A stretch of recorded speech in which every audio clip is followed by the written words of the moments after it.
Hey folks, welcome back to Eric in the Kitchen, where this week I'm making the ultimate mug brownie inspired by the podcast Recipe Club.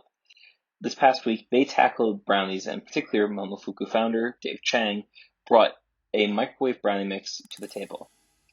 This recipe in particular is designed to give you all that you're looking for from a good oven brownie, except the crackliness and crispiness on the edges, but with a lot less work. In fact, you can get this done in about 5 minutes. Anyways, to get started with the recipe, things are pretty straightforward. We're going to soften some butter until it's just at the point of not exploding in the microwave. Take it out and add in a ½ ounce of chocolate. This is about 16 chocolate chips, maybe 8 chocolate chunks, and we're adding that to 2 tablespoons of softened butter before putting it back in the microwave for 20 seconds to melt completely. Once it's all completely melted, you don't want any huge lumps here.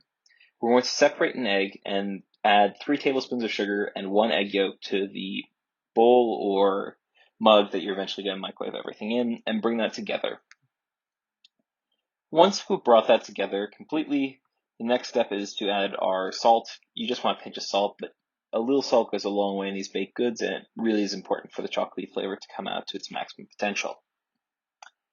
Then we're adding in ingredients using a tablespoon measure only here. We're going for 1½ tablespoons of flour here, which we're going to mix together to make sure that there are no lumps. And then we'll add in our cocoa powder. We're doing 2 tablespoons of high quality cocoa powder. I'm using Guitar here, but anything Dutch process is going to do pretty well. Then you'll add in a little bit of vanilla extract. It just gives you the base notes that you're looking for in a brownie, it turns out. And finish things up by adding in your molten chocolate and butter. Bring this all together. You want it to be completely smooth. Don't worry about overworking it too much. Just make sure that there are absolutely no lumps or clumps of flour in here, as there isn't the same sort of time in the microwave for things to come together that there is in the oven. So any lumps of dry flour will stay lumps of dry flour. Okay, once you've got this all together, we're going to do a little bit of crafting here. So I take some parchment paper and I cut it into a square around the size of the bowl that I'm going to use to microwave this in. I then cut in from the corners, and then I cut in the middle again to actually give us 6 sections here. This allows it to fold in smoothly into the bowl without sort of causing any weird bends or creases. So you can see here, this is totally optional, and if you're making it in a mug that you're going to eat out of, you may want to skip this step completely. But I like it because it gives me one less dish to clean. Okay. Once you've got that set up, we're going to press in our brownie batter into the tray using our fingers, or if you get really lucky and the butter hasn't set yet, you can still just use the spoons to press things in smoothly. The next step, once you've got that all filled up, is to microwave it. So we'll put this in the microwave, and we're going to start by microwaving it on full power for 20 seconds, stopping briefly, and then full power for another 20 seconds. This is important to not burn the chocolate. Then, depending on the strength of your microwave, everything may be done, or you may need to go a bit longer. For me, I have a fairly moderate microwave, so it took about 65 seconds all told. You'll know that's done when you press down the top, and while it should be a little bit squishy, it should spring back, and there might be even a little bit of resistance. You want something firmer than you go for a sponge cake, but closer to what you might expect from a chocolate cake rather than a brownie.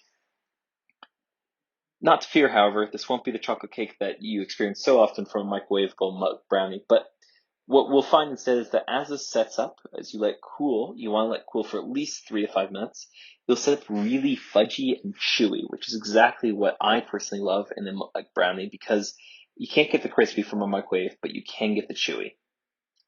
Now, I decorate this with some powdered sugar, just for a little bit of pizzazz, and then some pecans. Because you can't get the crunch from in the microwave, and there's really nothing you can do about that, I find that adding some nuts to the top helps give it that crunch that I'm looking for in a corner piece of brownie. Anyways, this is a really simple brownie to make. I loved it and pretty much ate all of it within the matter of a couple of minutes.